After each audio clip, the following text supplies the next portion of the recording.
last 2023 PMS package, CBTF, nagpalit na CBT fluid, tie rod, rack end, okay, pang ilalim yun. Caliper kit, nagpalit na. KYB coil spring talaga, nagpalit ng coil spring, okay. Tapos alternator belt, spark plugs. Yung last change oil nyo, Nov 2023. November 2023. Kaya ako tinignan po kasi yung isang Mirage na nandyan, hindi rin po nagcha-change oil yun, napuno ng sludge ang loob ng makina. Eh sana ito hindi naman. Nabangga po. Opo. Obvious po eh. Ay! Parang ako pa nakasira. Mga kapatid, pinalilinis ko na tong kabilang lote, oh. Para maluwag na po tayo dito. At itong mga nakapark dito, yan. No, hindi na po nandito sa kalsada, pati yung nandun. Yun, tingnan nyo naman po, punong-puno po doon. No? So lahat po ng mga yan, dito na po natin ilalagay. Siguro mga 1 o 2 linggo, pati bubong, meron na po yan. Ito di talaga niya pinalitan, no? Barado na rin po eh. Tulad nito, 3 cylinders na nga, talaga ma-vibrate na to. Tapos pagka barado pa to, pag maulan, oh, miingay yung preno nyo. Oo. Ma-vibrate din pag nasa 60. Meron kayong kinalawang dyan na rotor disc tulad yan. So pag inaapakan nyo yung brake, dahil uneven na yung surface nya, pag inaapakan nyo, gumaganong-ganon siya. Pero kung ito naman ay kondisyon talaga, tulad nito, nagpapalit dapat kayo niyan ng oil nyo. Pagka masyado nang malapot yan, nahihirapan din ang engine na umikot. So isa rin sa nagkokos ng mga vibrations yun. Ang ingay pala nitong Highlander na to, binend namin ang molly niyan eh. Nilip namin. Pupunta ba to sa sa rally? Oh, ayan, kabebend lang po ng molly nito. Ang ganda ng pagkaka-setup, ha. Nice, nice.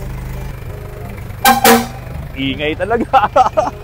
Okay mga kapatid, ito na po yung Grand Starex na ipinakita ko sa inyo nung nakaraan na may problema sa injectors. PO 0087 na mayroong problema doon sa common rail, very low pressure po, maging doon sa pressure pump, sa high pressure pump. Ngayon, okay na to, nagawa na ni RJ mismo at na-calibrate na po ni Chip yung 4 na injectors ng Delphi.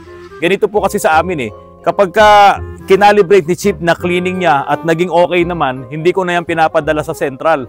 Katulad nung nag-comment nun sa nakaraang vlog ko, bakit daw po hindi daw po ba kami marunong mag-cleaning or mag-calibrate ng mga injectors at ipinapadala pa namin sa central. Hindi naman po sa ganun. Kung kaya namin dito, kung walang problema, yung mga solenoid, kung walang problema, yung delivery valve, saka yung electronics component dun sa loob ng injectors, lahat ginagawa po namin dito para hindi na rin lumaki ang gastos ng may-ari. So this time, nakachamba, sabihin na natin, nakachamba ulit kami. Si Chip, nakachamba siya ng pag-cleaning at pag-calibrate. Okay na po itong Starex. Pero buksan mo muna yung hood, pakita muna natin. Ito, si RJ lahat ang gumawa nito. Magaling tong batang to eh. So ito yung Delphi ng mga injectors. Nung nakaraan, sira yung mga hose na to. Nagpalit ka na lang ng hose. So pinalitan natin yung mga return hose po na yan. Sigurado na ba tayo? Hindi ba tayo mapapahiya dito? O sige nga, start mo nga. Start mo nga. Tignan natin, sure ball, sabi mo. Wala na rin yung check engine. Wala na po, sir. Wala na raw yung check engine. Sige, tignan natin. Kung talagang siguradong na. Ito kasi pag in-start, palyado to. Nung time na dinala po dito sa amin. So yan, talagang one click siya. So ngayon, pag nire-revolution mo, sige, revolution mo. Ganda, oh. Ilan? Ilan yon? Ha? 5,000? Isa pa. Huwag mo nang paabutin ng 5. Okay na yun. Okay na yun. Patayin mo na muna. Kaya kahit na binobomba ni RJ yung accelerator, pumapalo ng 5,000. Napakadelikado nun. Yung pagpalo ng ating RPM dun sa 5,000 kasi red line na yun eh. O, yun yung talagang persado yung makina mo. Kaya hanggat maaari, huwag nyong ginagawa yon kapag nakatigil ang inyong sasakyan at nire-revolusyon ng 5,000, 6,000 para lang masabi na high power yung inyong engine. Hindi po yun ang basihan nun. Delikado po yun. Kaya yung ibang mga sasakyan, katulad ng mga Toyota at yung mga Montero, kapag nire-revolution mo, minsan 3.5 lang eh. 3.5 lang po. Di ba? O di ba, nung nakaraan, ganun yung na-experience nyo. Sabi niya, sir, 3.5, low power to, low power. Pero nung ginamit nyo na, talagang ibinigay niya. Hindi ba? Kasi yun yung safety measure nung map sensor, nung MAP, na kapag ka walang engine load, yung hindi ka talaga tumatakbo, wala kang sakay, hindi niya pepersahin na bombahin mo ang accelerator mo at pumalo ka ng 5,000 RPM. Delikado po yun. Mapepersa yung mga piston. At yun nga po yung sinasabi ko, pwedeng mag-overboost po ang bigay ng turbo at sisirain ng ating makina. Speaking po ng yung mga injectors, ito ginawa na namin dito yan. Hindi ko na pinadala sa central. Ito na yung may-ari. Oh. Hindi ko na yan pinadala sa central. Kaya kahit paano, medyo mura ang masisingil namin sa kanya doon sa may-ari nito. Pero ito, ang malungkot na balita, ito ay galing ng central. Hawakan mo, bubuksan natin. Yung 4 na injectors na to, ito po yung injectors nung Everest. Ford na naman na ginagawa namin. Ito yung nanira ng computer box. Grabe, dahil yung injectors mismo ay may problema na. Ngayon, nandito po yung result. Galing po kay central. Sabi ko nga po sa inyo, kapag ang injectors ay kailangan na talaga na matest doon sa kanyang electronic circuitry, wala naman kami nung ganong makina dito, nung ganong system. Kaya dinadala po namin to sa central. So sabi po ng central dito, photo taken, testing done, all failed, 2 pieces, low delivery with test result. 2 pieces damaged solenoid. So ito palang mga ano na to, mga injectors na to, grabe, dalawa talaga dito ay may problema. So, dito po, ang ipinadala sa amin, 4 pala. Ilan ba to? Pares po may failed. Naku, ito, sorry. 4 pala talaga yung failed na injectors doon po sa Everest na ginagawa namin. Yung taga Mindoro. Sorry po, ito po yung resulta. Ayan, X at X. At yung dalawa po, talagang walang resulta. Oo, ito yung sumira ng computer box. Ito yung grounded na injectors. Tulad nito, matindi na yung problema nito. Kung wala si Central na tutulong sa mga mekaniko para matesting yung mga injectors na to, maraming sisiraing computer box po ito. At dahil nga po dito, sa ginawang pagtetesting ng Central, napatunayan namin na ang talagang may problema na sumira ng computer box ay itong dalawang injectors na to. Yun namang dalawa, failed po yung kanyang delivery. So low delivery po yan. Itong low delivery po na to, pwede pa tong maparebuild, pwede pa tong maparepair kay Central kasi papalitan po nila yung mga pyesa dito sa loob nito. Pero yung talagang ito na dalawa, na failed po talaga, ayan, wala na po ito, tapo na. Kasi hindi na po ito talaga nare-recognize nung computer ng Central. Kaya nga dito, ang ipinadala lang sa amin na test result ay 2 lang. So ayan. So ito po ang problema ng mga sasakyan na Ford. Talagang napakahina ng pyesa nila. Ang matindi dito, napilitan pa kami ngayon magpapalit ng computer dahil lamang sa kagagawa ng 2 injectors po na ito. Maraming mga nakaka-experience ng ganito. Kaya ang napuputukan ay yung shop na parang ang nangyari, nalalas touch po sila. Pero ang totoo ay mahina talaga yung pyesa. Dami na naming na-experience na bumibigay talaga yung injectors at naninira pa nga po ng ECU. Anong problema nito? Hard start, sir. Hard starting. Anong ginawa mo? Calibrate, sir, ng injector. May calibrate na injector. Ano pa?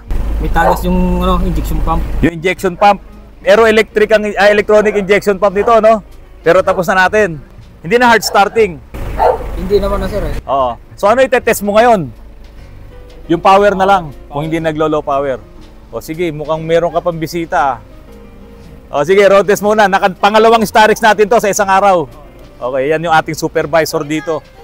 Sige, teka, may dadaan. Ayun pala yung isang Starex, nag-road test. O, ayan. O, ayun na yung isang Starex. Tapos ito, magro-road test din. Sige, atras ka muna. Yan.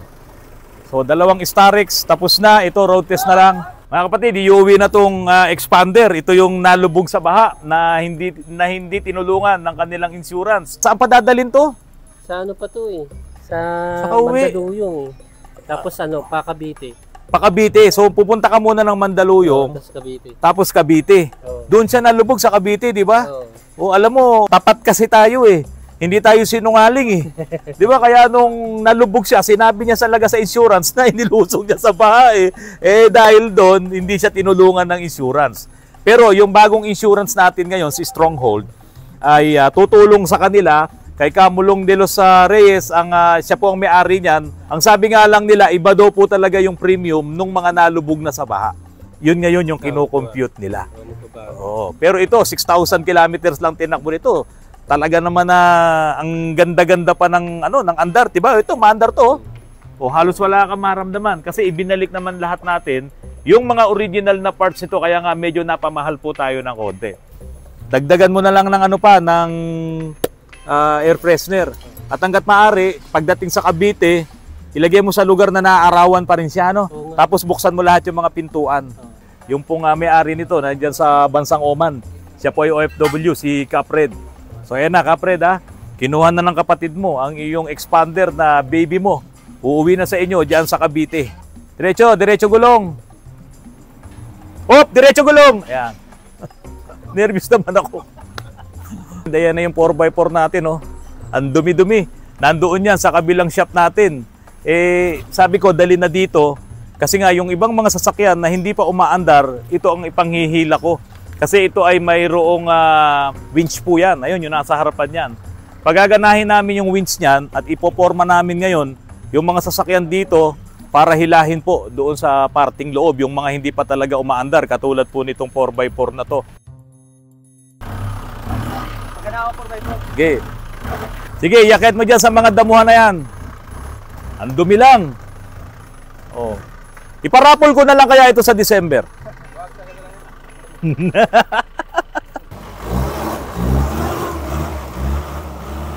Ito muna yung ginagawa namin pison para malaman namin kung alin dyan yung malalambot na portion. Ayan, oh. So siya muna yung pison sa lapad ng gulong natin. Sa ngayon po mga kapatid, punong-puno pa rin yung parking namin dito dahil nga po inaayos pa yung lilipatan doon sa kabila. Pero ito, natapos na namin yung Honda Accord. Ito po yung stock up ang makina. Siguro bukas, maisasampan na rin namin yung transmission nito para mapagana na rin po itong Honda Accord. Madumi kasi nga marami pong puno rito at maalikabok. Pero nililinis naman po namin ito bago po i-release sa mga may-ari. So ito po, buo na yung makina ng Honda Accord. Ayan, ikakabit na lamang bukas yung transmission. Na-overhaul na rin naman po ni paring Charlie yung transmission nito. At nagpalit na rin po ako ng bago na radiator. Ayan, bago po yung radiator nito. Yung dati po kasi rito ay remedyo na lang, pinalitan ng tanso yung ibabaw. Okay naman yun. Kaya lang, dahil sa marumi na rin talaga yung loob, dapat palit na po talaga ng radiator. Hanggat maaari, ang inyong radiator, 5 taon, 6 na taon, graduate na po yan sa serbisyo sa inyong sasakyan.